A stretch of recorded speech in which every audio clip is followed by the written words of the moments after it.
Hello and welcome to the first session of Masks: A New Generation, Year 1. This is a game concept I've run before, but with Mutants and Masterminds, but that was a number of years ago, and I wanted to give it a try with Masks. My name is Lowell, pronouns he, him, and I'll be running this series of games, which are going to run August and September. And this session is part of the Gauntlet Gaming Calendar, which is an online gaming community / club, a place for people that can sign up for online games. You can find out all about that, maybe see about playing with us at gauntlet-rpg.com. We have coming up in October our next Gauntlet Community Open Gaming event, which is a weekend that we have a couple of dozen free open sessions trying to show games to new players, and also hopefully maybe onboard some players who maybe haven't played online games as much, or at least played in an open environment. So that's all out there. So I'm going to walk through the sort of ideas of what we're going to be doing so we can be on the same page for play. And so we use a document called CATS to go through that, and there's a little formal thing that I'm going to walk through. So we start with concept. So this is a game about teenage superheroes trying to do their heroing, but also keep up with their personal lives, the public lives, private lives, home lives, whatever. That's the classic pitch of Masks. But for what we're going to be doing, our twist is that our characters are teen reimaginings of existing media characters, existing characters from comic series. And within that, they're going to be operating in their first year of heroing. They've come together as a team, a loose team for whatever reason. We'll figure that out as we do character creation. But this is their first time, kind of first year of being out there. It means that we're going to be riffing on those concepts. So whatever versions you see the heroes in terms of the PCs may be different from existing. These are variants. I'm glad that Loki has given us that term from the new series. So that's out there as a thing to consider. This is not mainline continuity. And we'll be mashing together concepts from various universes, and even in sort of the background, what we're going to be playing with, we'll be riffing on other characters and properties. So the approach to this, how we kind of play, is our group is a team. They know each other. We present some incidents. They do heroing that usually leads to threads, often connected to their personal lives. And we switch between the heroing and the personal. The personal both being interaction scenes between the PCs, but also going and seeing what their families are like, what their friends are like, what dealing with that is about. So there's kind of that swapping between stages within that. Tone-wise, this is PG-13. Young Justice, I think, is the best template for this, for that TV series. Maybe Justice League, or even Justice League Unlimited, maybe Young Avengers for a comic as the sort of original series of that. Not Titans. If you've seen that, that is too far to the grimdark. That is not what we are aiming for. So you might get a swear in here every once in a while, but that's about it. Now, related to that, for safety tools, we use a layered set of safety tools that are really important to us, that help establish some baselines and the way that we're going to be interacting with each other when we're playing. So for those of you at home, in our character keepers, we're using a Google Sheet that has our keeper within it. We have a tab called Lines and Veils, and Lines and Veils establishes hard lines on things that we do not want to see in the game. That's stuff we don't want to have as subject matter or material. Veils being anything that we want to fade to black on or avoid in play, or allied when it would be come mentioned. So during character creation, please feel free to check through the lines and veils and see if there's anything that you wish to add to that. If there's something on not on the list that you'd like to have on there, please add that at the bottom. I know all of you are well familiar with these tools, but I just want to reinforce that we have those in there. The second tool that we have that's kind of a tangent to that is because we're dealing with teen characters and because we're doing characters with emotions and things like that, I have a table set up there for the question of romance. So you can put your character's name in there. And the question is, are you interested romantic involvement, romantic scenes with NPCs, with PCs, or would you just prefer we kind of ask first and check in on that? So you can check multiple boxes on that, and you don't have to decide right now, and that can change throughout play. So you may want to wait and see what the other PCs are like before we make that choice. That's entirely up to you, but that's an add-on sort of to our lines and veils. Now, the other thing that we have to support our lines and veils, support that romance, is we are using the X card. And in this kind of play, online play, we do that verbally. You can say X card, or you can do the safety X card gesture, either one of those to mark out that this is something that we want to stop, want to avoid. If you find something that is objectionable, problematic, that you feel is wildly off tone, if you feel another player is stepping into your territory or on your toes, those are all reasons to X card something, and you don't have to justify it. We'll just kind of rewind a little bit to get us, get back to where we were. The only question we might ask is how far we need to pull back to. The X card has a couple of dimensions to it. One is if something has happened a few times and the first few times you've been like, okay, I'm okay with that, but then you're not, it is absolutely legit to X card later, to come back and mark that out as something you want to stop there. Another common place that I will ask for the player's assistance in is if we start heading towards an area that we have a line or a veil on, and maybe one of us has missed that, that's a good time to X card and maybe mention, hey, I think we're heading towards something like that. It's a good way to recalibrate where we're at. Or if we've actually established something and then we realize that it's actually trod into that territory, we can X card and rewind and reset that. We had that in a veil game I ran recently where we had slavery as a line, and then in our discussion of like replicants and things like that, we ended up bleeding into that territory without kind of realizing it.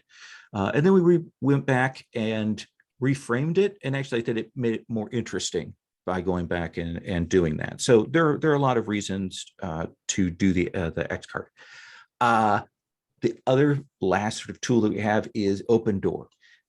If you have to leave, if you have to step away from the table, if you have to leave the game for whatever reason, technical issues, personal issues, whatever, you should feel free to do that. That is absolutely legit. If you step away, it might be cool if you could tell us that you're going to be back or not back, but that you're not under any obligation to do that. And if after you've played a session or two, you're like, this is absolutely not the game for me, it is legit to say thank you and exunt. Just give us a heads up that's the situation. We'll to bring somebody on the wait list. So you should never feel trapped in a game. I have been in games that I've been trapped in. That is not a fun experience. So we won't go there. So what we're going to do today is I want to talk a little bit about our character concepts here and what people are thinking about. And I want to ask then, once we've kind of set on that, get those confirmed, I want to ask some things about how we want to frame the world that we're operating in. Greg, I know you talked in the email thread. What are you thinking right now? What are you leaning towards? So I was thinking of playing a teenage version of Doctor Strange, although obviously his background won't play into it because as a teen he was a normal guy. But other parts of the background with him being a part of a mystical society dedicated towards defending the earth will work. So he's a young apprentice in the society, having learned just enough to go out on his own now and Excellent, start excellent. And defending. yeah, you were thinking about the Nova as the playbook, or is that what you want to Correct. work with? Okay, Yep. all right. And then Brandon, you were talking She-Hulk. I see you've got that in the chat. And what were you decided for your playbook? The bull, I think, is very appropriate, especially when she's a teenager. Okay. She hasn't really learned how to control herself 100% yet, and that's I think that's an important factor to her. This stage that she's at. The only thing that really requires modification for her background is that it implies that the bull playbook implies that the bull was transformed by someone who is still after them. Mm-hmm. And I'm perfectly happy to brainstorm up who that is. Yeah, we can work that out. Might have been involved in the experiment that caused this. The alternative is to go with her historical background, which is that she was shot by gangsters and put in the hospital and was rescued from dying only by a transfusion from her only genetic match, which of course is Bruce Banner.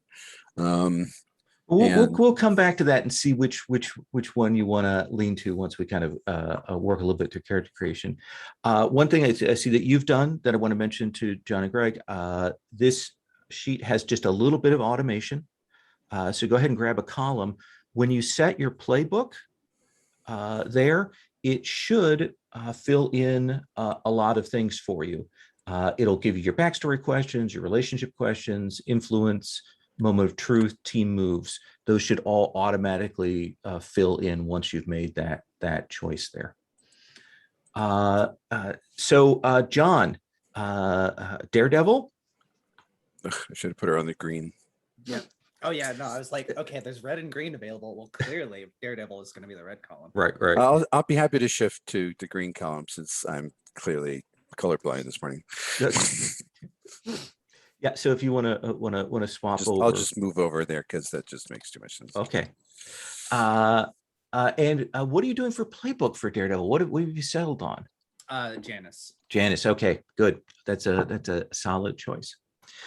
So let me ask you all, before we get too deep into the character creation and making those choices and things, and the playbooks again are in the folder there if you want to reference that, because there are a few things that are there that aren't in the keeper. The playbook moves tab does have all the moves for the playbooks you can choose from. But let me ask thoughts here. This world that we're entering into, do we want a world where there's a long legacy, where we've had, supers in World War II, and then, there's a Silver Age, and now we're kind of in the modern era? That's one way to play it, a long established tradition of that. The next way to play it is that maybe this is the second, maybe third generation, that we've got, a modern era set of heroes that have been around that maybe are starting now to retire. They're definitely adults that are out there.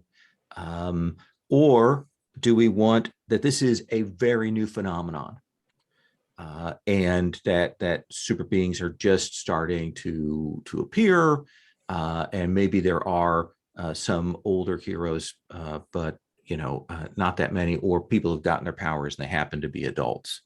Greg, do you have any thoughts which way you would lean with that? I was thinking, due to my background, that there should be at least some history. Mm-hmm. I don't know how far we need to extend it back. Okay. so legacy or the sort of the silver bronze age approach would be your preference of those two. Okay, that sounds good. Kind of takes maybe one off the table. John, what do you think? I'm totally fine with legacy. I don't have a strong opinion. Okay, Brandon, what about for you? Um, I of the options that you put, I kind of I lean towards that there were superheroes before, but maybe they were to a certain degree occult, or hidden, or known only to people, who had privileged information, and otherwise we're kind of, in other words, that it's a for the public, it's still a new thing that they're grappling with, albeit that there may well be, that the government and criminal organizations may well have had advanced knowledge of it. I always think that's kind of borrowed from the Runaways, which I've always loved as a setting, even though of course the Runaways is much grittier, and I don't desire to import some of the rest of it. Let me offer a kind of a compromise. Let's say there is a generation of heroes before you, but it's not much before you, and it's not a huge number that we had out there, some teams and things like that, and that people were still dealing with that weirdness when the veil has been ripped away.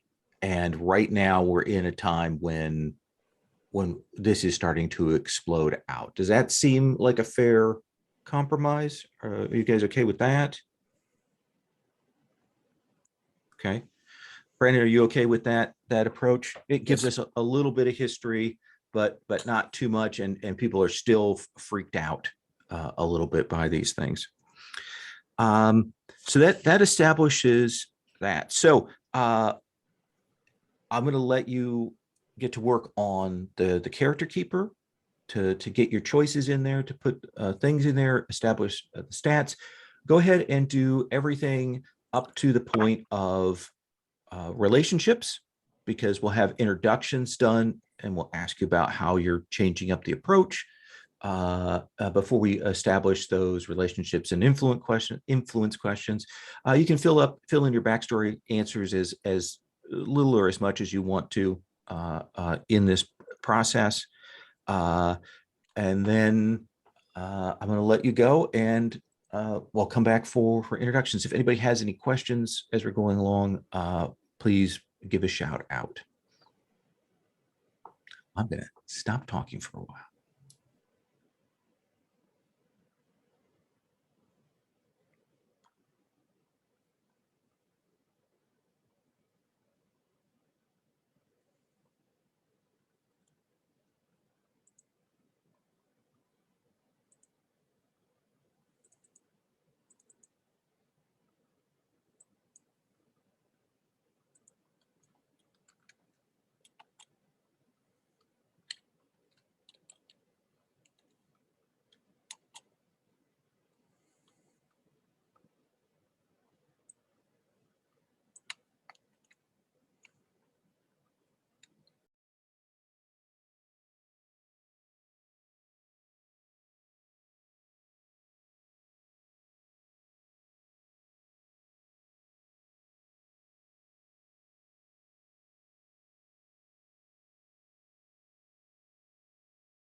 I will be right back, and then we'll take about 5 more minutes, and I'm going to start going around character keeper order. Okay.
Okay.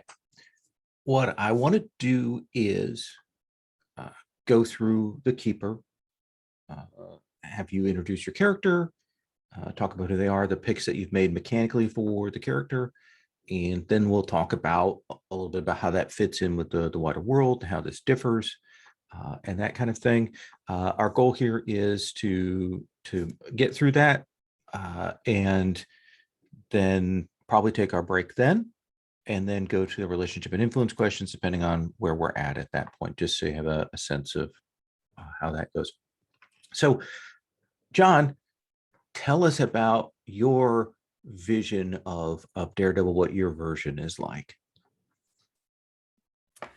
Yeah, I think my vision so far is probably pretty close to what people are familiar with. I'll go ahead and preface by saying that I actually have not read the Daredevil comics. I am most familiar through the Netflix series, so if there's a drastic difference, I'm not aware of it.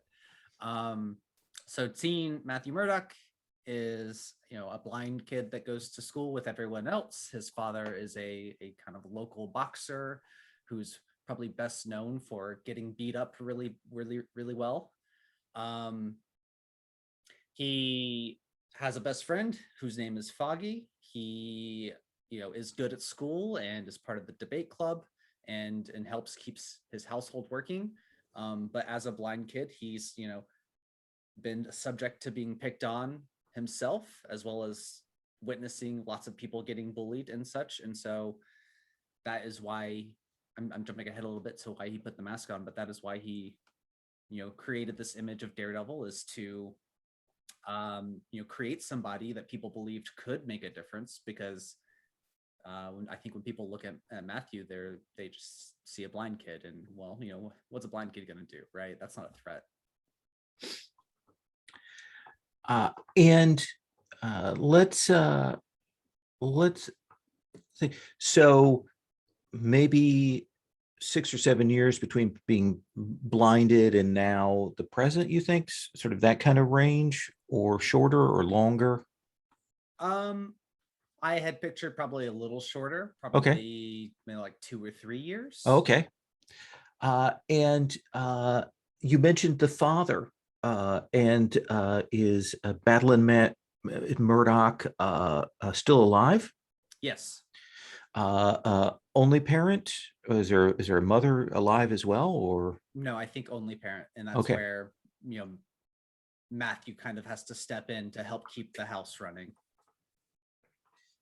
So very much kind of on the edge, a father that's problematic, and these issues. So let's now look at this frame in terms of the Netflix TV show. There's a lot of weird supernatural stuff, and there's all the stuff with Stick. How much of that exists or plays into your vision of young Murdock here?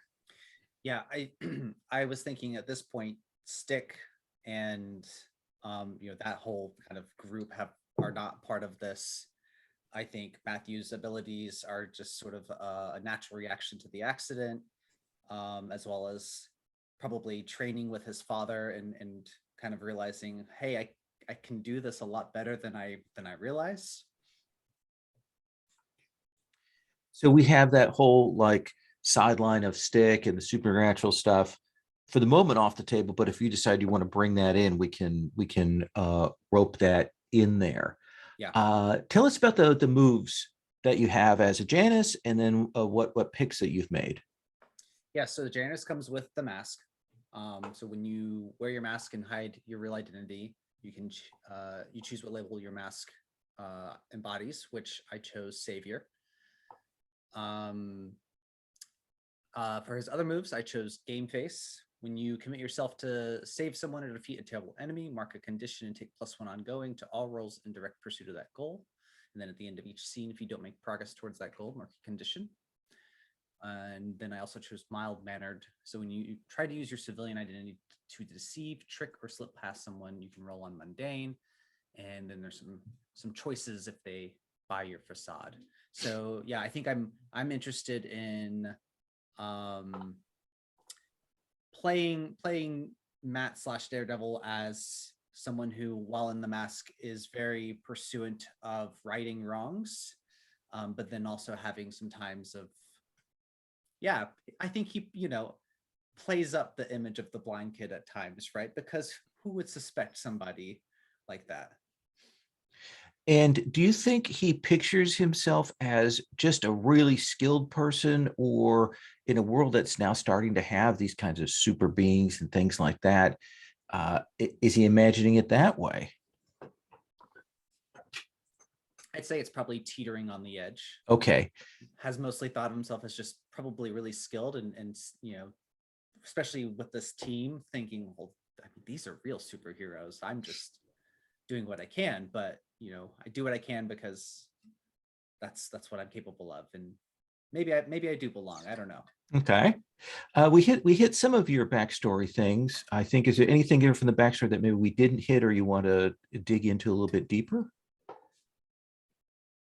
No, I think I more or less gave a high coverage of it. Okay. Well, we'll come back and we'll talk about the relationships. We'll have you do one of those, and we'll get the influence thing set.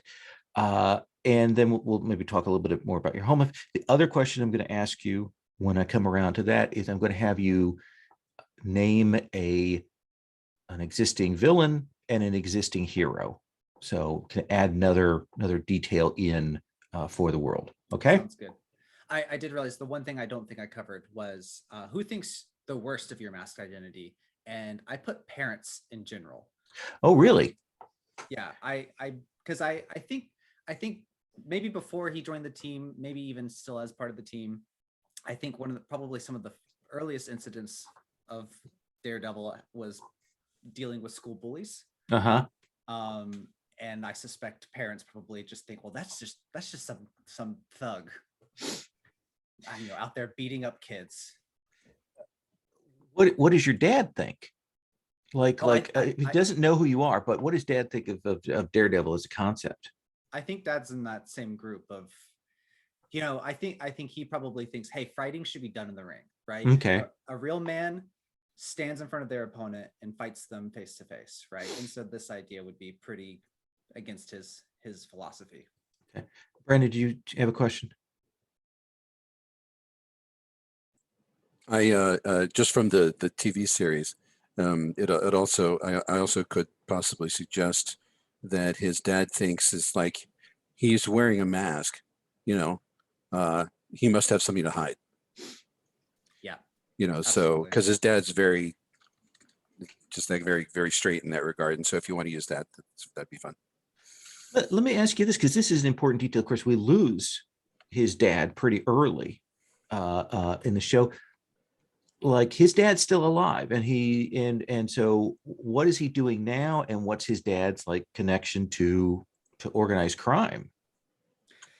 Yeah, I think it'd be interesting to just say, his dad is still a boxer, probably engaged in organized crime, which Matt would not know about, or at least not maybe when we start, and just see where it goes. Okay. I'm totally open to the idea of him losing his father in this series. Oof. If that comes up. Okay.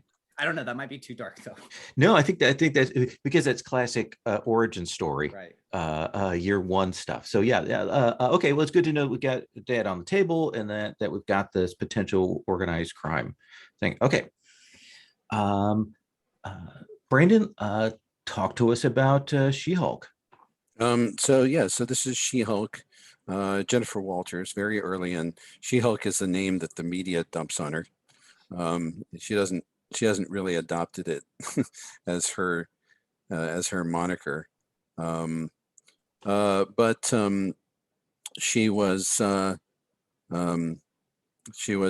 young woman whose parents had been killed in a car crash, engineered by the mobster Nicholas Trask, and who then also proceeded to riddle the car with bullets. She caught one of the bullets and was in critical condition in the hospital, and was saved only by a transfusion from her only living genetic relative, who is Bruce Banner. And some of his gamma irradiated ability sloughed off on her, and she not only survived it, but she can now turn into a 7-foot tall green Amazon. At this point, when she was young, and I'd like this, at this point, she doesn't have complete control over her transformations. I mean, she can transform when she wants to, but sometimes she transforms when she doesn't want to, especially when she's angry. She maintains her emotional intelligence, and much more than her brother does, although she doesn't have his his unbelievable off the chart capabilities. But in that car crash, she and in Bruce's alienation, she has she lost her entire family, essentially. Her brother is in parts unknown, and her parents are dead. Brother or cousin? Which one are you using for Bruce? Let's see. Whichever you want. No, this is up to you. Brother implies a much tighter family relationship. That's right. It originally was a cousin, right? But I'm going to say half brother, actually. Okay. Because in other words, this was that they share, that Elaine Banner had a. I'm going to make up that Elaine Banner, her mother, had Bruce in her previous marriage and was a widow. Okay. When she remarried, so she thought of Bruce as a brother, and God knows where he is at this point, of course, since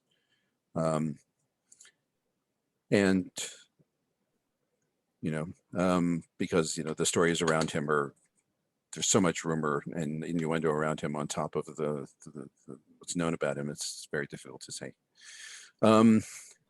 She came out of this with a lot of pent-up anger, warring with a desire for justice, and you can see the framework starting to be laid that will later have her go into law school. And go, in fact, into superhero law, into that into a field that doesn't really exist yet. So she's if the teenagers, so she's basically a pre-law student or something like it, but she hasn't decided 100% that this is what she wants to do.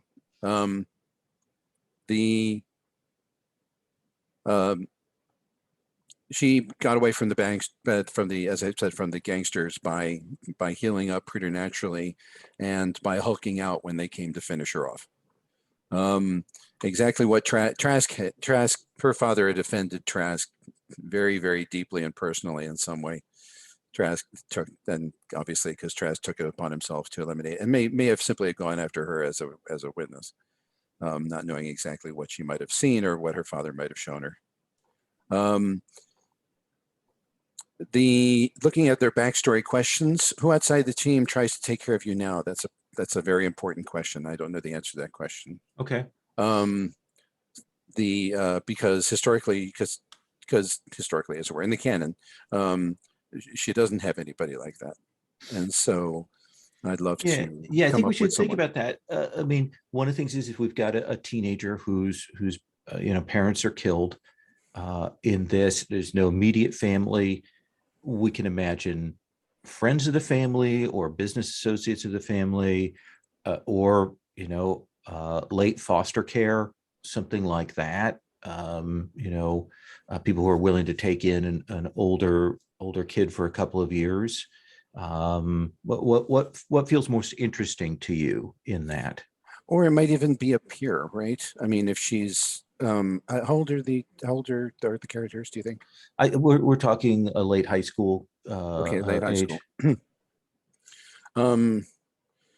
Yeah, okay, so she's still a minor. If she's still a minor, then uh, then logically she's got a foster parent. And Now let me ask about your dad. Like your dad or your mom. Let's start from their profession to get a sense of who they were. You said your dad offended Trask. my Was dad was he- a sheriff. My dad was a sheriff. Okay. And I don't remember I personally don't remember the details. Yeah. So of it, but maybe you've been taken in by a fellow law enforcement person. That yeah, creates an that makes interesting that. tension.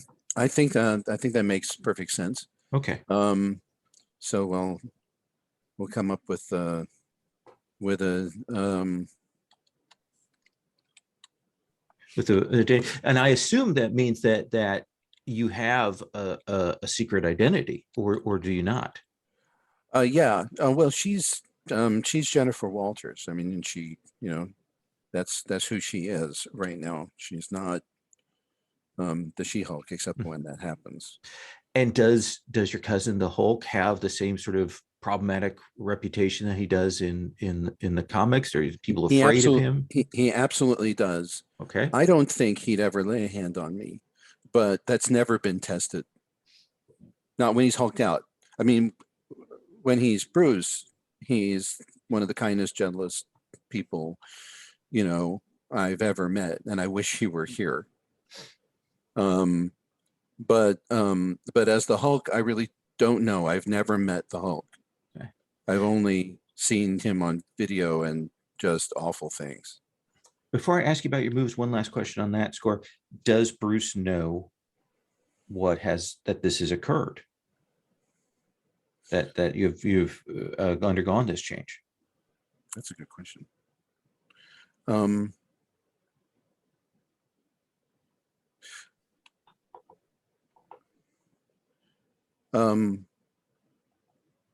I think he would have to know. Okay. He's brilliant, and when he would have, if not, even if he couldn't be there at the time, he would have come back to the hospital to try and find out what happened, and he would have put two and two together. Okay. Yeah, that makes sense. But he may have avoided me because of because he's a hunted. Right. Yeah. He's a hunted person. I mean, Right. so he's not going to hang around me because he would just put everybody in danger. We had the montage of Bill Bixby with the backpack walking away from the camera and the sad music playing. Yeah, we get him avoiding that. Tell me about the moves and the extras that you have. Sure. The third one's there. I think I'm not going to use that. Just put it down to look at it. So the moves are punch everyone. Whenever you charge into a fight without hitting your bets, you can shift danger up and then the other label down. She's got a natural ability to fight that's granted her by the gamma radiation. Other than that, she's pretty artless in this. Okay. It's like, I'm real strong, I'm real hard to hurt.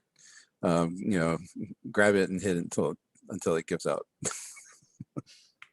And then I think I will take thick and thin skin. Whenever you have angry mark, taste +1 to unleash your powers. Nice. Because anger is an important, is right now still an important part of who she is and her problem. Okay. Okay, so I'm gonna take out in a China shop.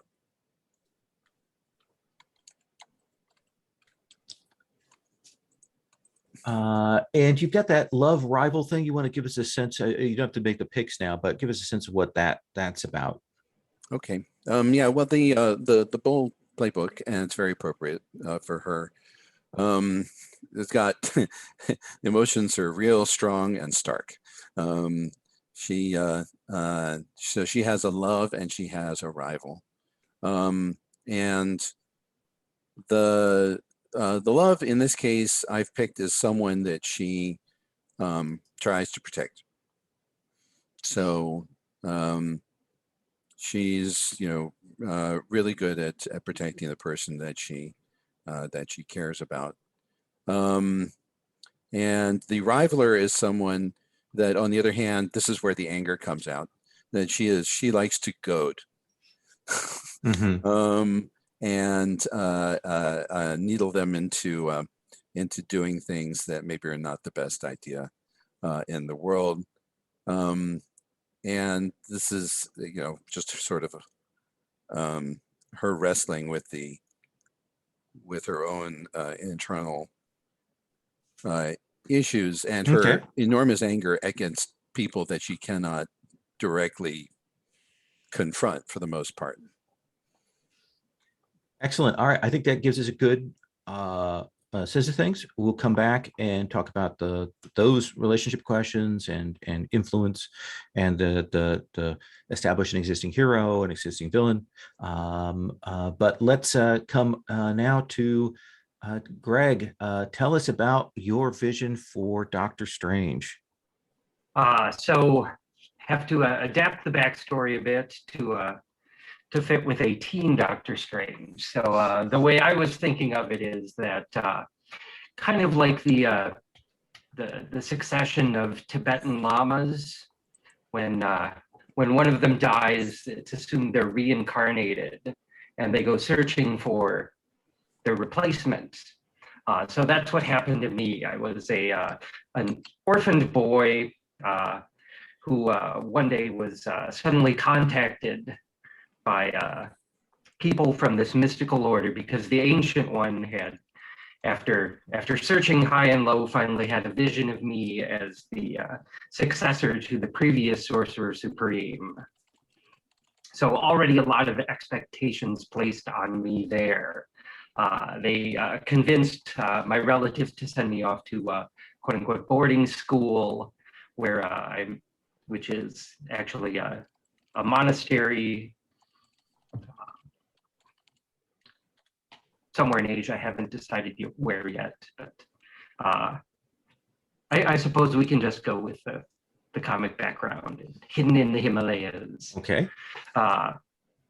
Where I'm being trained to become the next sorcerer supreme.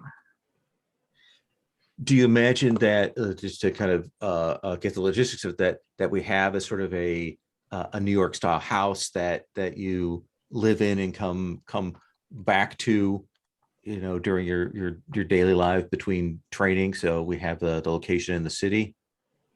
Yes. Okay. I think there's a location in the city, maybe some staff that are associated with my order, of which, and I should say, I don't know, I'm not a super fan of Doctor Strange, so I don't know all the details, but know the basics of the character.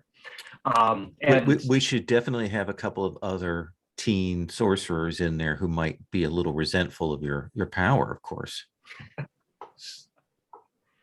Certainly could be. And yeah, they're also out doing their, sort of Wanderjahr to get some experience in the real world outside of the monastery. Excellent. And Yeah. So tell us, let's tell us about your powers, and then we'll come back to the rest of your sort of backstory questions here. yeah, so the powers, I can charge up to generate burn, which I can spend on my powers. And the ones I've chosen are shielding to, you can deflect an immediate threat to someone else. Move, since he can teleport. And overcharge is just charging up your powers to automatically release them at full power. And elemental awareness, using the Eye of Agamotto, which I can open to see the truth of anything. So like in the classic Doctor Strange, we have a character who's gone through like some sort of transformational experience, either themselves being injured or injuring someone else. And that sort of fits in with the Nova.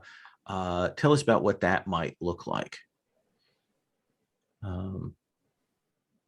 I know it asks you who you hurt. Is that your moment of kind of, oh my gosh? I think so. And what I had put is that I, actually accidentally injured one of my instructors and perhaps other students by accidentally opening a portal to the dark dimension. And the evil beings that streamed out of it caused havoc. So that was a moment of me realizing both the extent of my power and how dangerous it could be if not well controlled. And also just, yeah, now. So let me ask you this. Is your order like, yes, go out and be a super, or are they like, maybe you shouldn't be, or are they, is it like, is there a battle amongst people about whether it's a good thing or bad thing?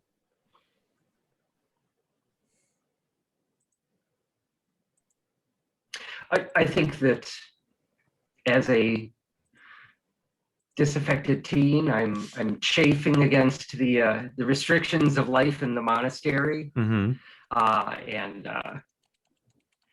so have convinced them to let me out to gain some experience of the real world, but I'm perhaps on a short leash. This,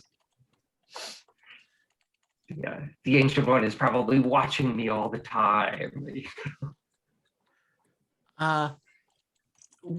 Related to that, you mentioned being an orphan.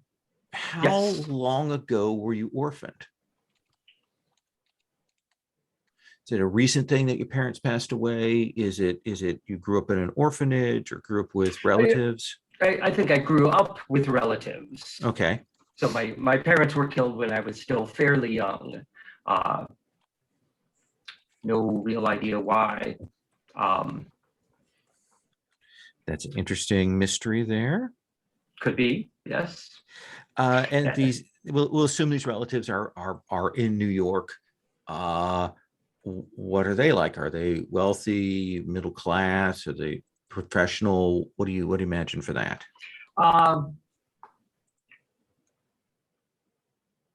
Yeah, I think middle class professionals, maybe a college instructor, Okay. professor.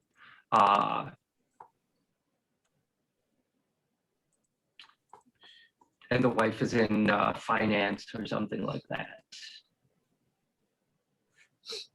So tapped into their jobs. So the idea that you've gone away to this boarding school and show up every once in a while, like, doesn't really, they're like, oh, okay, well, we don't really have to take care of him, but we'll send him a card on his birthday, kind of thing. Okay, here's your Amazon gift certificate. Anything else you want to tell us from your backstory? Anything we haven't really covered that you want to go over?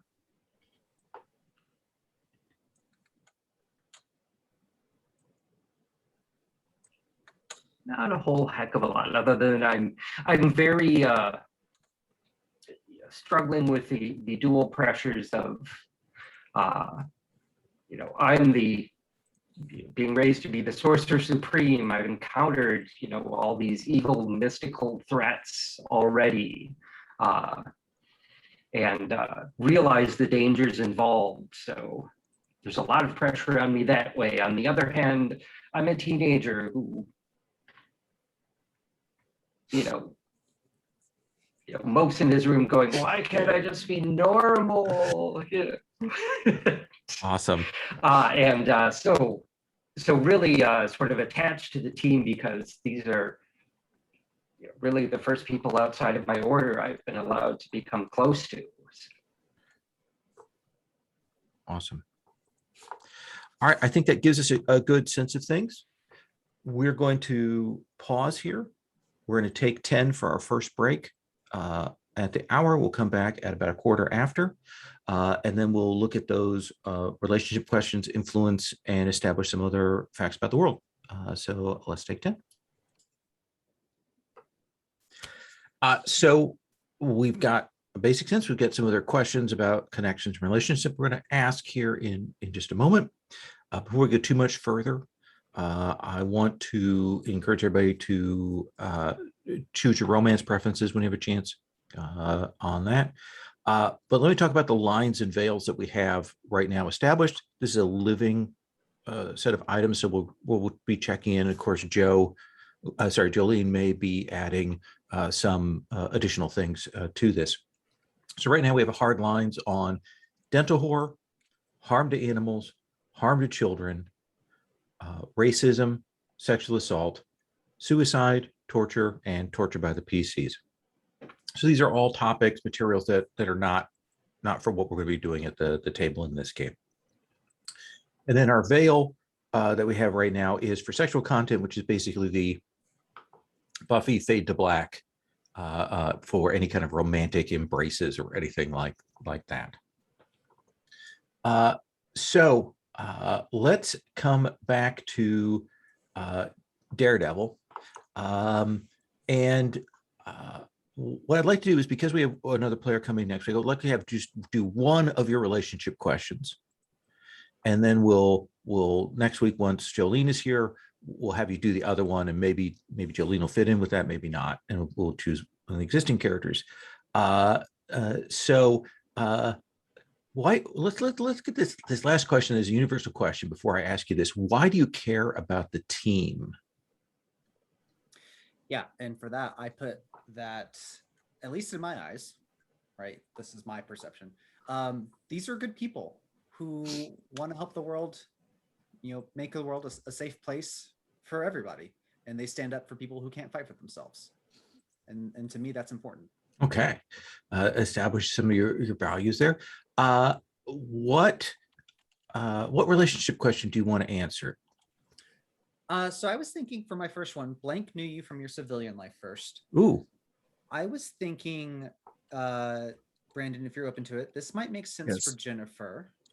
Matt is engaged in debate club. I think in my version of Matt, he doesn't know he wants to be a lawyer later in life quite yet, though he knows he has a gift for debate and for argument and things of that nature. So maybe Jennifer and Matt have crossed paths. It doesn't have to be a debate club. It could be in the library. It could be, somewhere, something like that. Do you think you go to the same school? That was my original thought, but Okay. This could also be at like New York Public Library. Brandon, what do you think? I think we go to the same school. Okay. Because I was going to pick that Matt and Murdock as my love. It's, as far as Jennifer knows, it's a one-sided crush.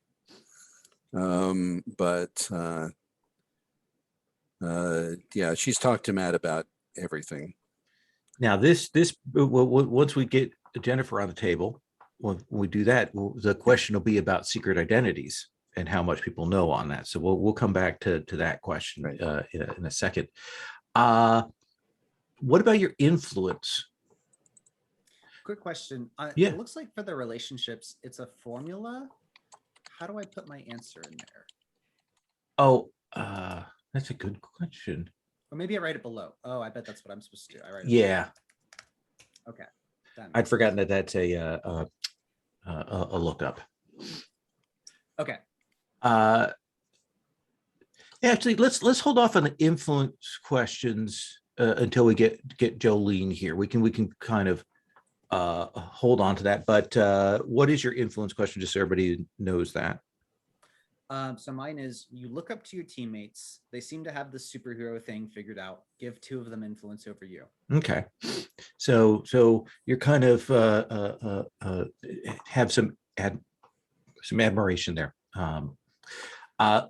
So in terms of establishing some other features, things in the world,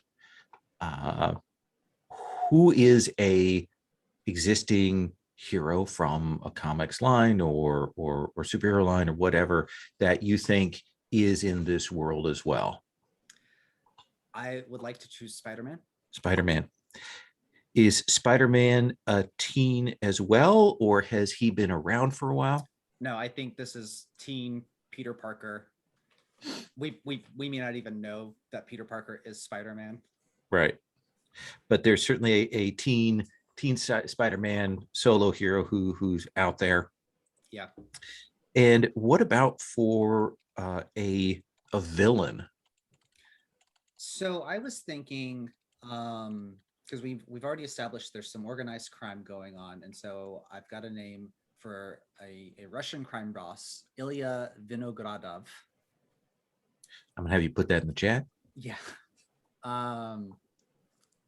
And I'm open to maybe I wasn't sure if you wanted a super villain or just a villain in general. If you want someone with superpowers, I was thinking maybe she's got. I'm good either way. I was thinking of an existing character, but I'm also good with you just adding something in. So Vinogradov. I thought about Fisk, but I kind of want to break away a little bit. Mostly just because that's my knowledge gets shaky, and that way I don't feel like. Well, how about that this is our version of the Kingpin? Yeah. Like this is who's called the Kingpin.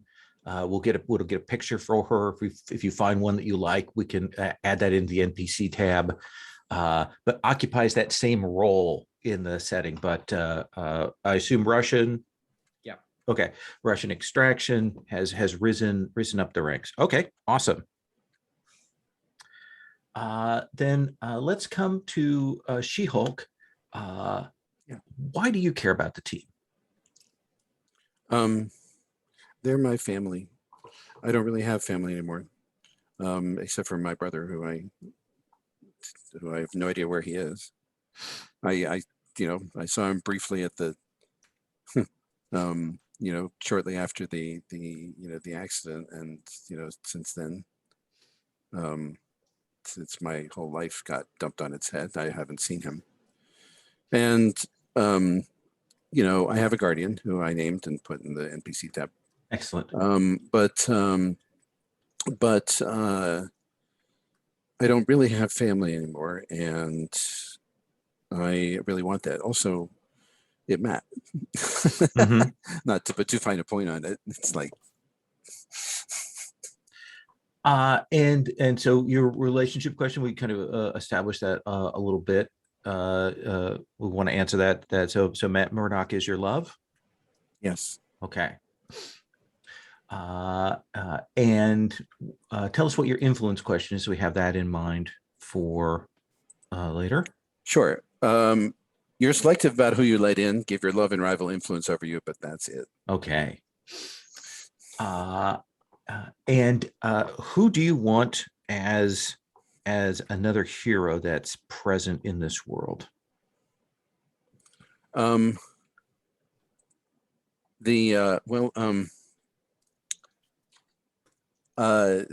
character in the canon who killed my parents and shot me is Nicholas Trask, which is linked to Trask Industries. Mm-hmm. And so I kind of want Iron Man to be in the world. Okay. And is this teen Iron Man, or is this Iron Man is like a slightly older generation? I think he's older. He's not head of Trask Industries, I don't think. But feel free to screw with that. I'm not wedded. So maybe a Stark that gotten pushed out and has become Iron Man sort of on the side. Okay. Yeah, no, I mean he's just starting out, and he's kind of a heroic antagonist. Okay. To She-Hulk, to a great degree, because they if they agree on anything, it's hard for me to find. Okay. And who do you want as a villain that's out there? Oh, there's so many good villains. Very difficult decision. But if I had to, let's see, since I have to pick one off the start. Well, I mean, do we want a sort of small end villain, or do we want it's up to you. These are not necessarily ones that we're going to see, on screen, but that exist in the world, so we know about them.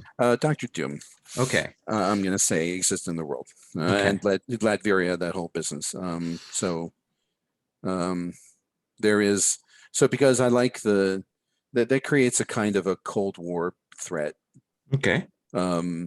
Which I think is only good for people to stoke paranoia about, especially about superpowered individuals, and whose side are they really on, and etc., which is nothing but good. Excellent.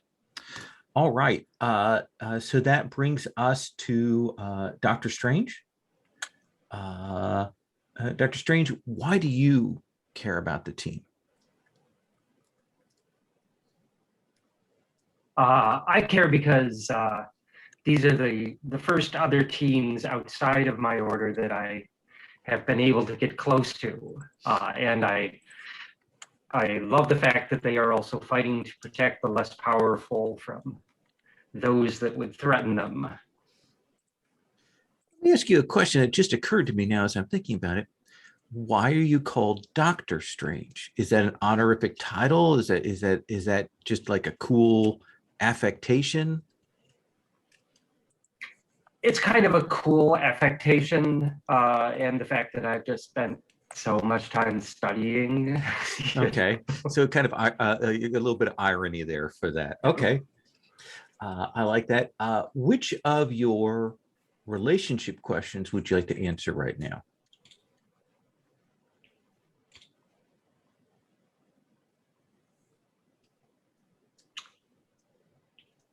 I'm thinking the hurting someone when I lost control of my powers. Okay. And I'm thinking She-Hulk. Just So what happened? what happened?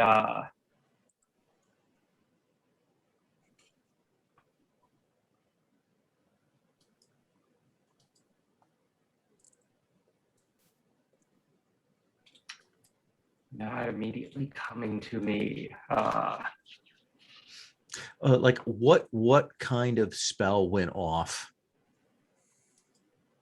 that caused this? Was it an attack spell, a defense spell? I'm thinking it's an attack spell that just simply became too powerful. Okay. You know, here I was going to throw out, one beam of energy, and all of a sudden it's a giant explosion. You have something, Brandon? Just an idea to throw out there, because hurt can be all sorts of different hurts. That you may have thrown something on She-Hulk to try and amp her up, and it made her grotesque, like her half brother. So in other words, it worked, but it turned her into, this overt muscled monster. Okay. And she has nightmares about it. Ooh. Because that's what she's afraid of. She's afraid that she's going to turn into the Hulk. Does that work for you, Greg? Yeah, that works Okay. for me. I'm thinking, just tried to boost you up, and it ended up being something kind of demonic and fearsome. And tell us about your influence question. My influence is whether I am putting up a happy facade or locked down, and definitely locked down. Okay. So when we come back next time, we'll ask which character has influence over you. What hero do you want to add to sort of the background, the backstory here? I'm thinking Damon Hellstrom, Okay, the son of Satan, another teen who's Hellstrom. very rebellious. Okay. He's out to defeat his father. And is he the classic shirtless son of Satan with the cape? Sure. Okay. I'll see. I'm certain that I can find a good teen picture version of Son of Satan out there. So that's great. And what about for villain? For villain, Baron Mordo, Okay. the traitor to my order. So is this someone who is your age or like an older? I think older. Okay. All right. But And of course, especially has it in for me since I'm the designated Sorcerer Supreme. and I'll have you think about between now and next session about giving us a couple names for maybe fellow students or people that are in your circles there. So that gives us that. So we've got another question that comes from the playbooks that I'd like to walk through. And then we're going to kind of roll into an incident to kind of prologue some things.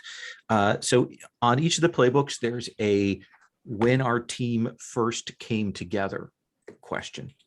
And for the bull, the question is, when we first came together, we first met, our team first assembled, we defeated a dangerous enemy.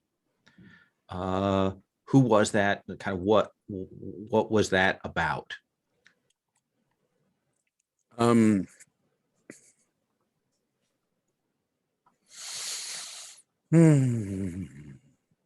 free to suggest things, people. Out of the giant universe of all possible things.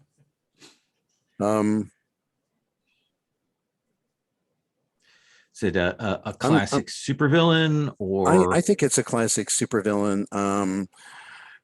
If Spider-Man's around, let's pick one of his villains. okay?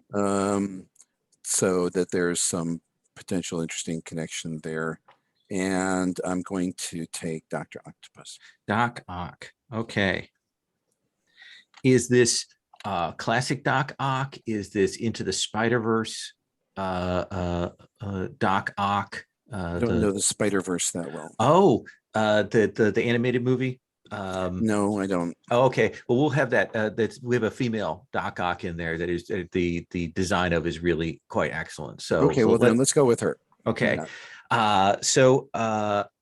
What was Doc Ock in the middle of doing when you took her on? Doc Ock was in the middle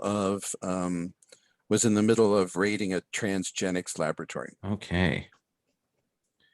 Stealing high-end some high-end Super scientific serum, biomatter, all of the classic stuff. Colored liquid in a big vial. Okay. Yes. That's what it is on panel. Daredevil, when this happened, when you fought Doc Ock and defeated them, you saved the life of someone important. Who was that, and why is that kind of important to the present state of things? Say we saved Spider-Man's life. Okay. And how did that happen? I think, Spider-Man probably was first to respond, and was this is early Spider-Man, so hasn't quite got the grasp of things, and was just overwhelmed, and they were caught in a sticky web. Okay. And you were able to get them out. So you have a connection. Spider-Man doesn't necessarily want to be on a team, right. But there's somebody that maybe you can call on should you need to.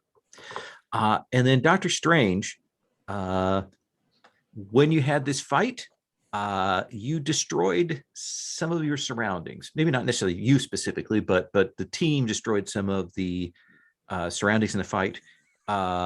Where did that occur? And what did you destroy?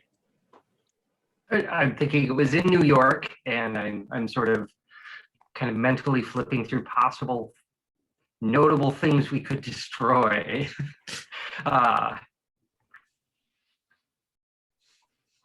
Bridges are good. What's that? I said bridges are good. Not the Brooklyn Bridge. No. Did you take out a lane of the Brooklyn Bridge in this battle? Sure. And how do you think that happened? Is this tied into you boosting She-Hulk? Was it one of your spells that went wrong, or did Doc Ock just like get out of hand, or something else?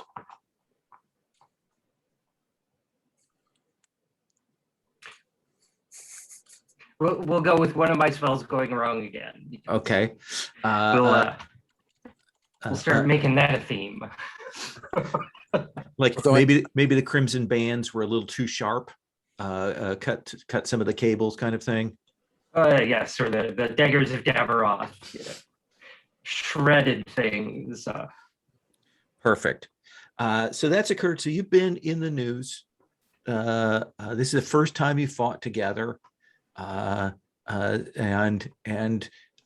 after that, maybe exchanged information. Now you've got a public identity, Dr. Strange, right? Yes. Okay. But people don't know exactly where you live and stuff. Again, all that weirdness with that. Here is a key question. Both Daredevil, Matt Murdock, and Jennifer R. She-Hulk both have secret identities. Have you shared those identities, or is that still secret? Especially since you know each other in real life. What do you think, John? I think no. Okay. I think, when doing these things, he is Daredevil, and he keeps a hard line between the two. Okay. Strong hard line. Does that work for you, Brandon? Yes. Okay. All right. So let me make sure one thing. Get that to the hand. Oh, you know what I didn't do? This is very bad. Let me do one thing here.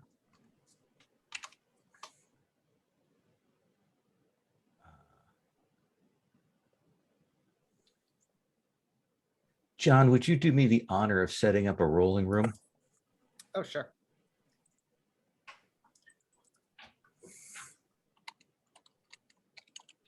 I can't believe I forgot to do that. I almost always get that set. And in fact, do a cool name for the roller. So I was looking for the link. I know. Oh, Masks Year 1 is already taken. Oh, I wonder if I did that and then I just missed where I put it. Yeah, I think that's what I must have done. I must have done that and then not put it in the sheet.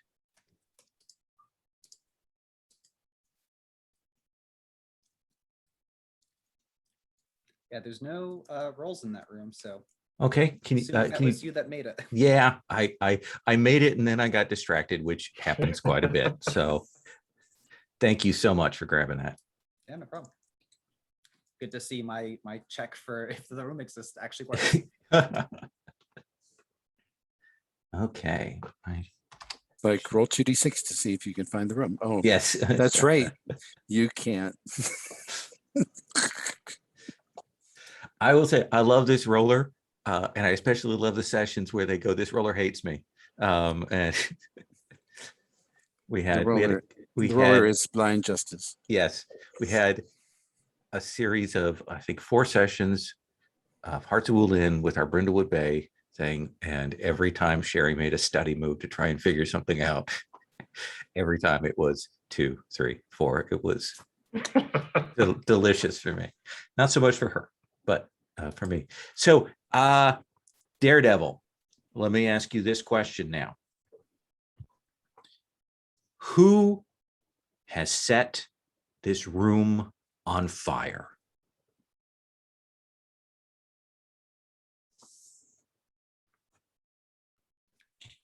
Can I get a little more context? What kind of room is it? I'm asking you. What are we like? Are we in a museum? Are we at a sports arena? Are we at a bank? Are we in a mob office? Like what? But who has set it on fire? And we can kind of build from there. Okay. Oh my gosh, the pressure. I know. Who has set this room on fire? All right, let's establish a room. I think we're in a library. Okay. I think because I want to see New York Public Library. Yep. So New York Public Library, big fancy classic institution. Who has set this room on fire? Let's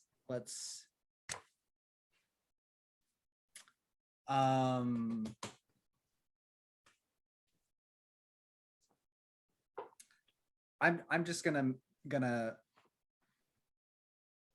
say it is a low level villain called? I'm trying to think of. How about what's Pyro? Pyro, yeah. Okay. That's a Thank real you. That's a real one, and he's all about setting things on fire. So So we're in the New York Public Library. Let's say that we're in a rare collections room. It's Of big course. spread, but there are valuable things in cases. Pyro is there, and the room has been set on fire. Tell me, She-Hulk, who is in, like, who's here that is in immediate danger? Is it a school group? Is it the librarians? Is it someone else? Like who is our potential other? school tour group. Okay. They are like 7th and 8th graders. Okay. 7th and 8th graders, just a little bit younger, still look like kids to you.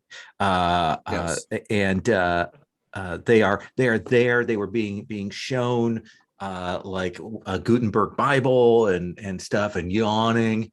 This is the worst. But then this supervillain broke in. They've got some hench with them, and they were going for something, and you three happen to be on scene. Dr. Strange, what is it that Pyro is here for? Is he here to steal something? Is it a distraction? Is it here to destroy something? What do you think it is?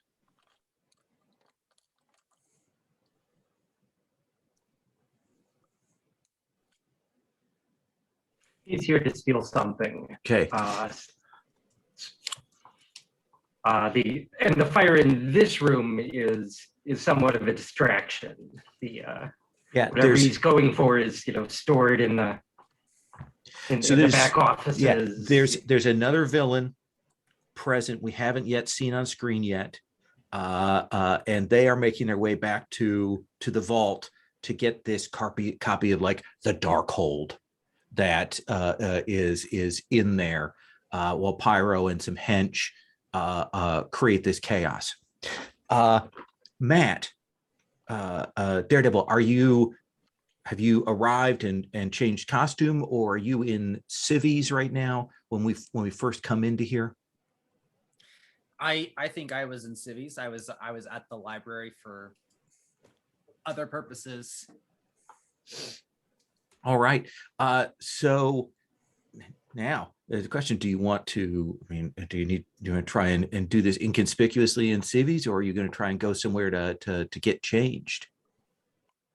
I'm gonna try and just duck out of sight real quick. I think Daredevil's costume in this context is basically the bandana pulled over the head. Okay. Pretty simple. Maybe I throw on like a track jacket. Okay. Got something in your bag you pull out. So okay, Yeah. So we're in very, very basic Daredevil attire. So you quickly change. What do you want to do? What's your next step? What is it you think is the most important job for you first? I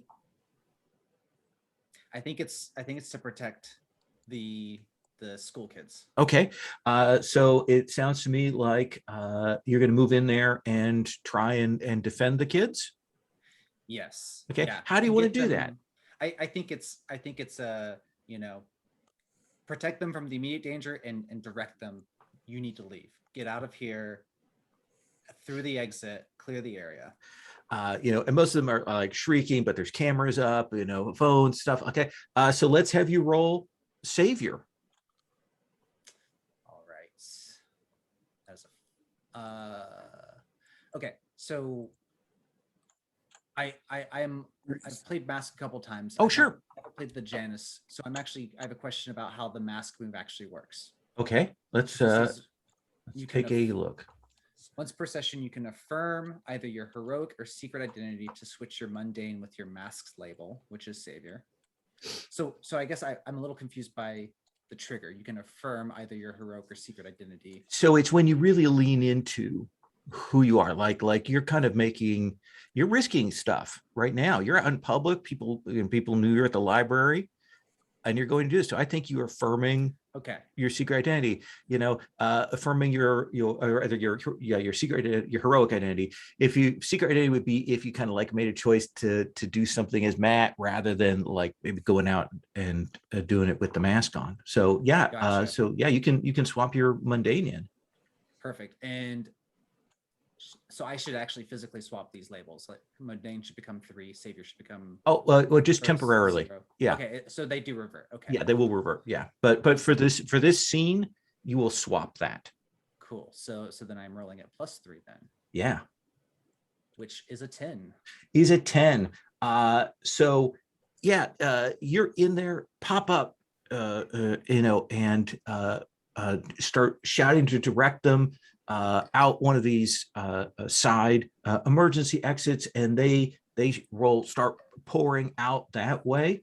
And you're able to do this without any cost to yourself. What do you want? Do you want influence over these kids, or would you like to add one to the team?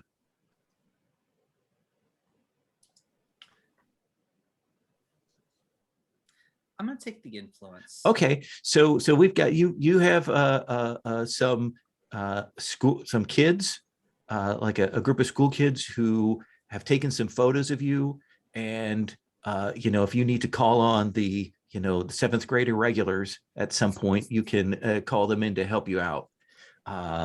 So they will head out. Our team is going to be 2 team in the pool, just to kind of set a baseline right now. She-Hulk, what were you doing in the library?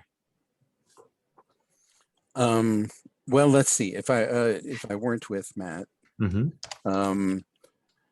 then I was their law library is much better than mine, or the schools, Mm-hmm. frankly. And so I don't have classes that are this advanced, but I'm kind of getting ready for first year law school by starting to crack some of the books there, and they have everything.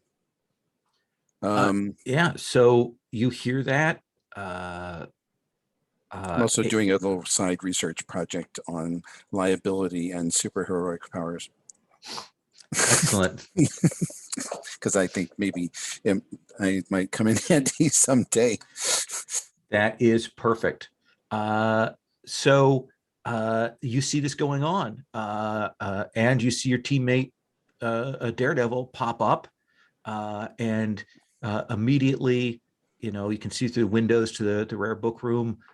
He is directing them out an emergency exit, getting them out of the way. But you've got both a supervillain with flame powers and a handful of hench in there.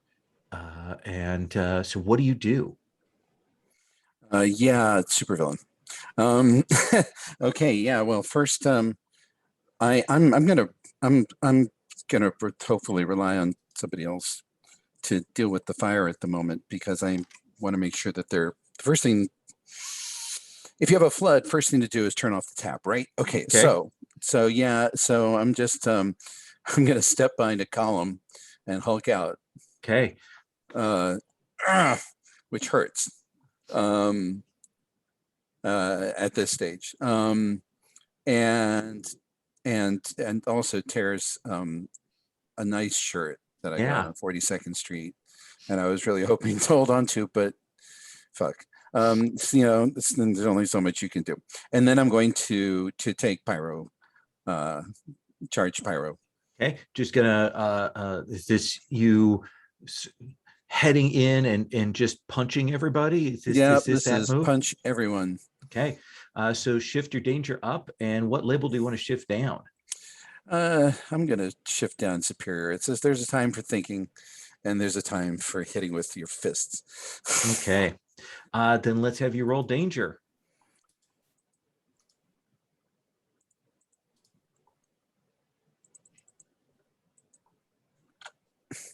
$11. 11. So you get to pick 2 from the list. All right.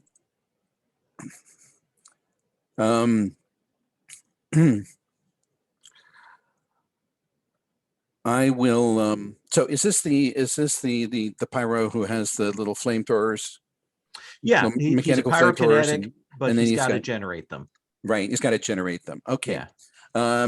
Yeah. So he throws a flame blast at me, which doesn't slow me down. Abbreviates my outfit and cinches things a little bit.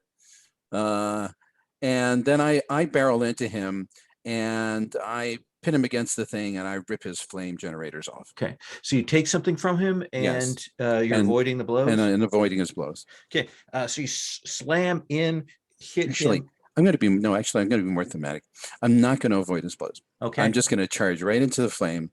I'm going to take his flame stuff and I'm going to create an opportunity. Okay. So this creates an opening as like all the hench, and they're stunned.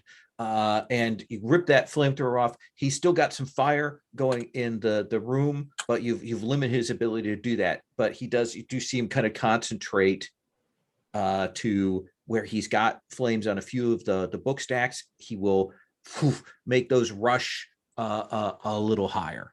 Okay, and so I'm gonna mark, of course.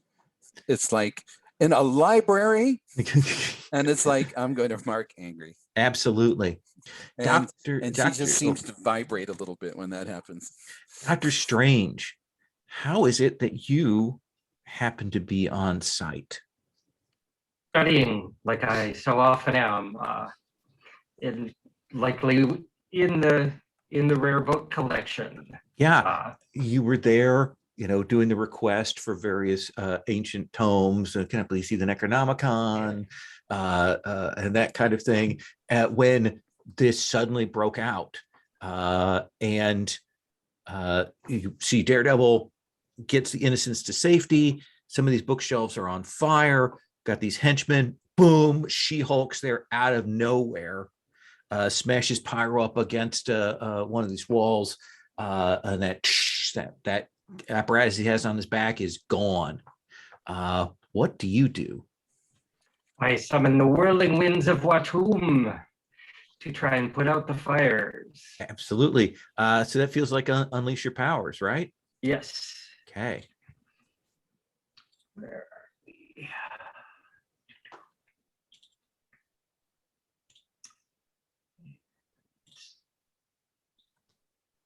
Plus freak. Okay. Yeah.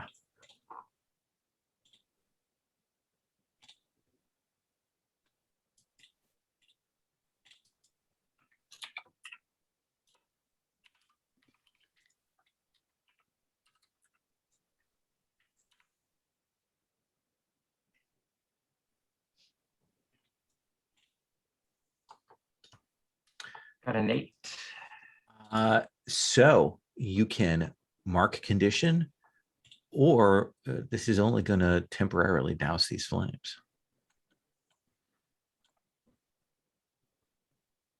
I think only temporarily dousing. Okay. Because it's not an ideal solution. Yeah. That Winds, some of the stuff gets tamped down, but there's still flames around it. Other places are getting fed a little bit with the air of that. Daredevil, you recognize She-Hulk's, aura and heartbeat and that, and then there's Dr. Strange, and suddenly there's all this whooshing wind, things flying around in the air. But I think you will hear like a boom from the back, and you can tell that something's going on with what is the safe for the rare book room. What do you want to do, Daredevil? I think we've brought down the immediacy of the situation. There's at least, it seems like, no human lives at stake. Right. So I think I want to assess the situation. Okay. Let's have you go ahead and roll superior.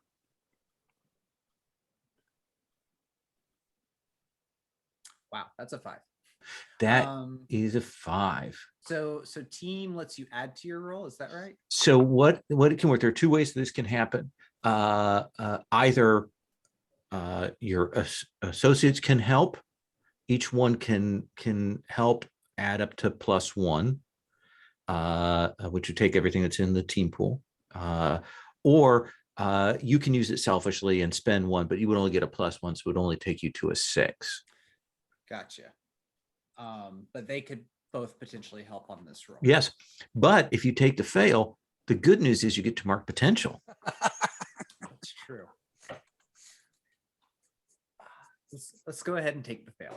Okay. Let's ride those results. So go ahead and mark potential, and I think you move a little bit closer to kind of see what's going on with there, and then there's this thing speeding at you, and it will clip you. I'm going to have you roll take a powerful blow as the scorpion's tail smashes against you. Can I try to interpose? Can This is my love. I think you can. So this is you defending. Yes. Okay. Then as it comes in, let's have you roll savior. Daredevil, look out. And even with a big bonus, that's a 6. So Daredevil will have to help with his native reflexes. Yes. That's going to work. So Or do you want else I'm to gonna get hit. assist Daredevil? Yeah. Okay. Tell me what that looks like, and we'll spend a team to give them a +1. So how is it that you help? I think, I've like put my hand to the wall where I felt this boom come, and then I hear She-Hulk calling out, Daredevil, watch out. And I kind of open my senses the rest of the direction, just as it's like about to make contact, and do almost like a Matrix, like bending backwards, trying to avoid it. Yeah, flip, kind of push She-Hulk back a little bit there. So tell me, that's still a 7 to 9 result, She-Hulk. Yep. Do you expose yourself to danger, or do you escalate the situation? I was trying to interpose, so expose myself to danger. Okay, so I think that you will take that hit. You will have to roll take a powerful blow, but you do get to make a pick from the defend list. Okay, and defend list says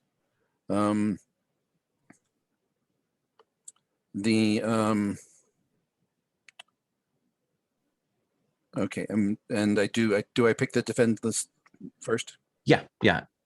All right, I'll add a team to the pool. Okay. And so 2 then team again. I'll take the powerful blow. Okay. You have 1 condition marked. I do.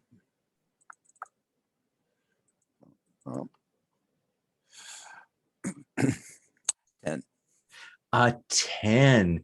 10. So tell me, what do you want as your 10 plus choice here? Okay. The 10 plus choice for take a powerful blow is lose control. Lose control. Oh, this is young She-Hulk. And she says, I'm really angry about it, and you wouldn't like me when I'm angry. And her eyes flash green, and she goes right, and her anger sweeps over her. Yeah, and your arms fly out. You've taken that hit from the scorpion, and you fly out, and bookshelves, desks, floors go flying everywhere. Just massive cracks in the floor from that. And Daredevil, you can tell that She-Hulk has kind of lost it here. Dr. Strange, Pyro is now sort of free because She-Hulk took off. We've got these hench here, and now it turns out there's a second supervillain on site who is trying to pry open that safe. What do you want to do?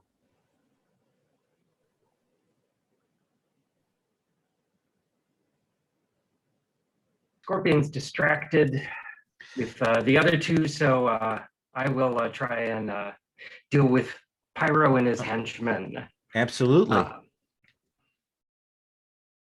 I think simply unleashing powers on them to start taking out the henchmen left and right to leave Pyro undefended. Yeah. Okay. That definitely feels like you changing the environment, sending them out of here. Let's have you roll freak.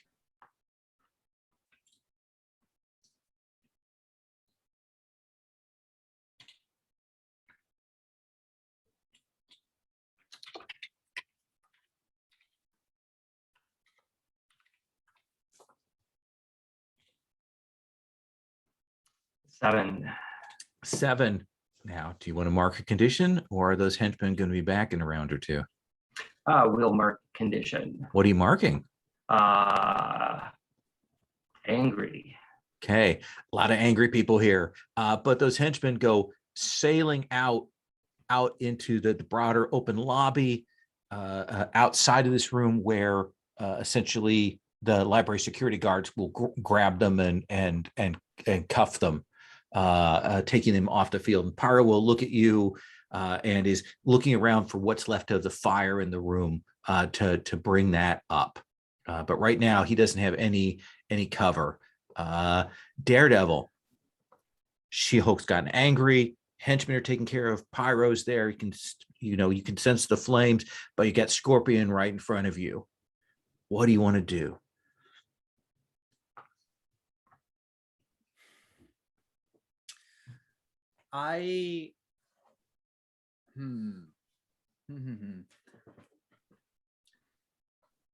She-Hulk might say, Scorpion's mine.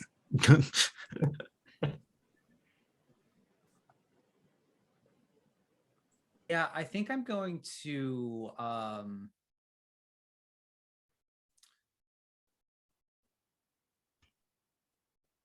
I'm really worried about She-Hulk like being so angry and getting out of control.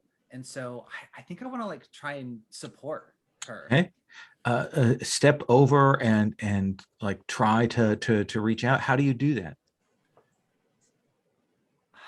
I think I just kind of step over, pick myself up from narrowly missing that last blow, and come over and say, okay, now keep your thoughts clear. Remember, we need to minimize damage to the area around us. We have to stop Scorpion, but we don't want to destroy everything else here. Go ahead and roll mundane. And this is flipped, right? Because Right. I flopped the two, so this Yeah. is a flat Yep. roll. Okay, 7. That is a 7. So on a hit, they hear you. They mark potential, clear a condition, or shift labels if you think you are responsive to that, She-Hulk. I'm responsive to my love. Yes. Not necessarily to anybody else right now. Okay. What do you want to do? Mark potential, clear that condition, shift labels.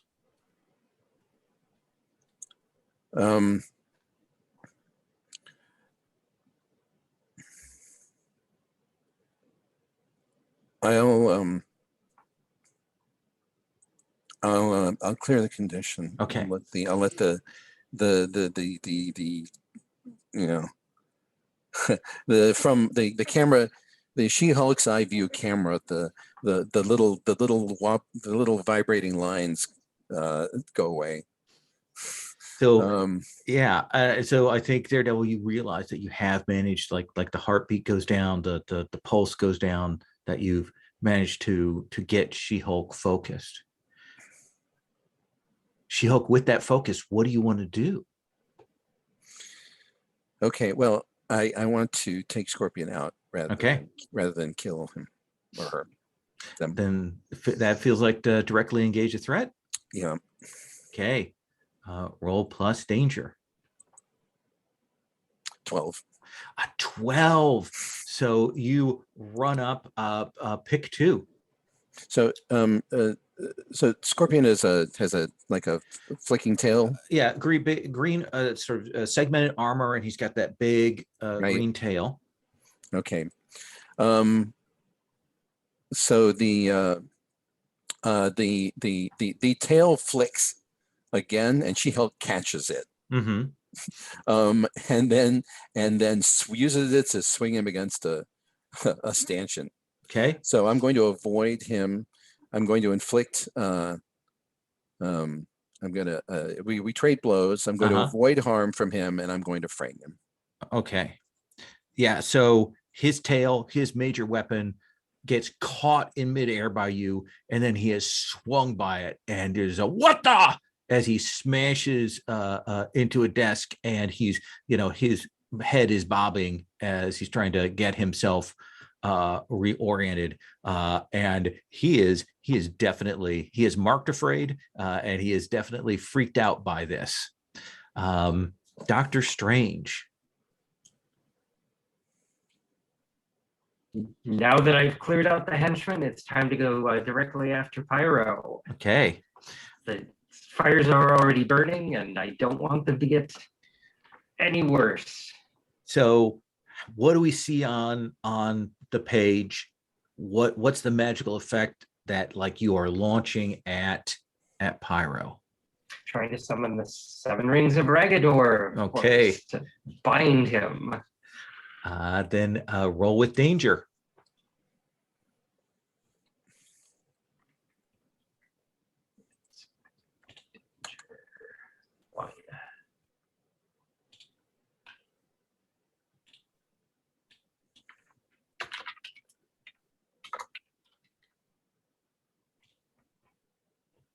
Ooh, 5. That is a 5. So what do you think goes wrong here? Like what happens? How does Pyro kind of get the edge on you here? Is it a lack of concentration on your part, speed? What do you think?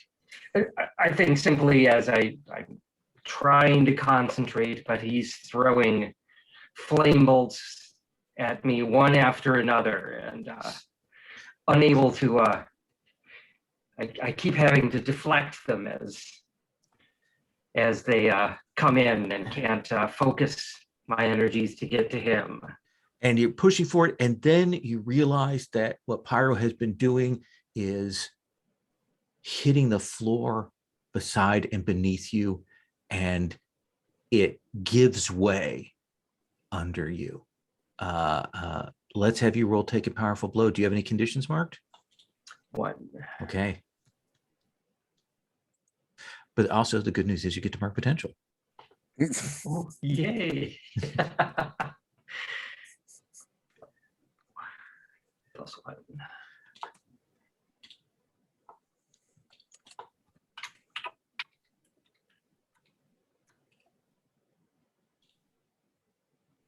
Nine. Okay, so on 7 to 9, you get to choose one.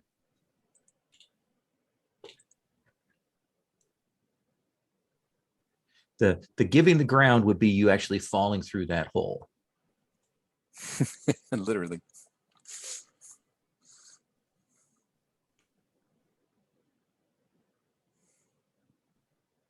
Yeah, I'll give ground. Okay, so there is that moment, and you realize that you have no more flooring, and I think will fall, high ceiling, 20 feet, onto the like circulation desk of the floor down below. Bar scanner goes flying. People are shrieking as you come plummeting through there, and Pyro like looks over the edge of the hole and it's like laughing at you.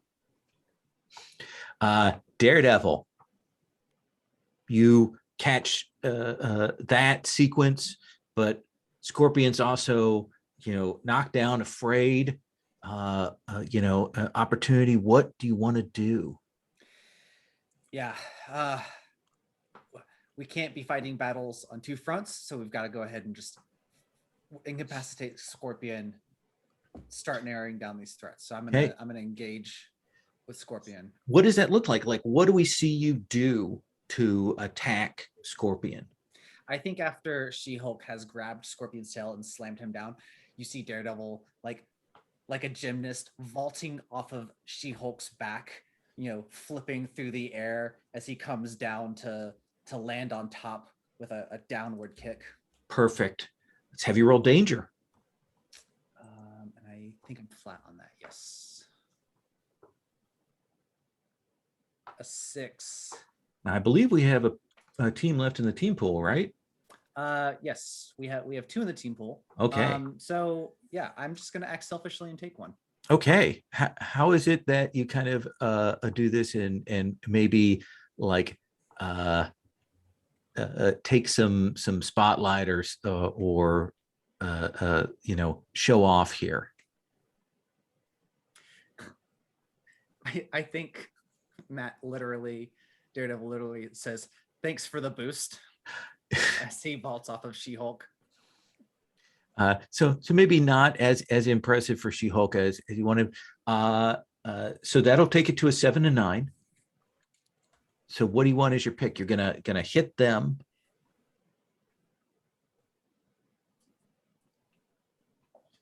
I'm gonna resist or avoid their blows. Okay.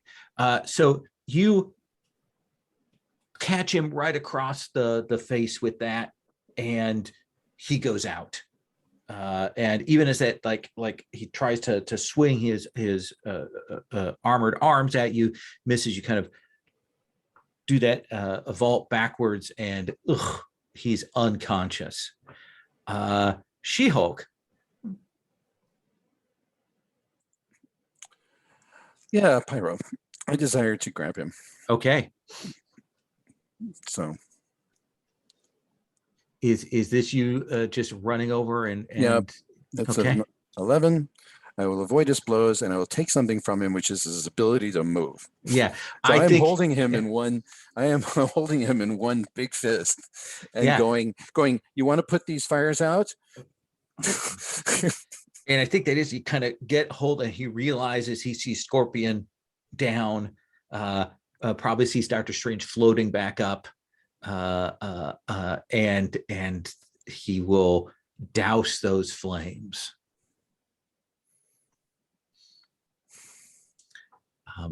And we will see the authorities come, running up, cops and so on. They'll go to, secure this. You 3 have a chance to say some things to one another here in the aftermath of this. What do you say to your compatriots? It wasn't as brilliant as you wanted, Dr. Strange, right? You're muted. Yep. Certainly not. I'm very frustrated by my performance. but thanks, Jennifer, for grabbing him She-Hulk. for me. Or thanks, She-Hulk, yes, for grabbing him for me. No problem, Doc. Feels funny to call you Doc. I'll explain later. And she turns to Matt and she goes, thanks. I kind of lost it there. She says, looking embarrassed. And I'll reach out, put a hand on She-Hulk's shoulder and say, there's no, everyone needs a helping hand every now and then. And I kind of start to look around and say, nothing too precious was damaged, was it? Seems like There's bookshelves knocked over, desks shattered, just as there's wreckage all strewn throughout here. Luckily, a lot of people didn't see this, and so they assume Scorpion did it. Yeah, I don't think they have elbow prints in the forensics department downstairs. I say, looking at a column that's got a nifty crack in it from where I hit it with when I was hauling off. And the 3 of you will hear a shout, a cry from over near the vault. And when you move over, you see they've opened the vault just to make sure nothing like was damaged. The vault door is a little bent from where Scorpion was trying to knock it open. And when it's opened up, you will see that there is a hole in the floor of the vault that goes down. And this guy says, the Darkhold is missing. And that's where we're going to stop for today. What I generally do, especially with short-term campaigns, is I give a little bit of potential out as well. So everybody can, in addition to all your fails or other things, can mark an additional potential. This was session 0, so we'll hold off on stars and wishes until the end of session 1. We'll go through and do that. If during this week, between this week and next session, you look at your character and you're like, maybe I want to make some other choices with my picks or my moves, things like that, feel free to do that. And I'll check in at the beginning of next session just to make sure that we're all on the same page. And if you have any questions or anything you want to do, feedback or definite, like, I really want to see this, you can also email me. I'm open to that. Does that seem cool? Yeah. Yep. Okay. So I'm going to stop recording.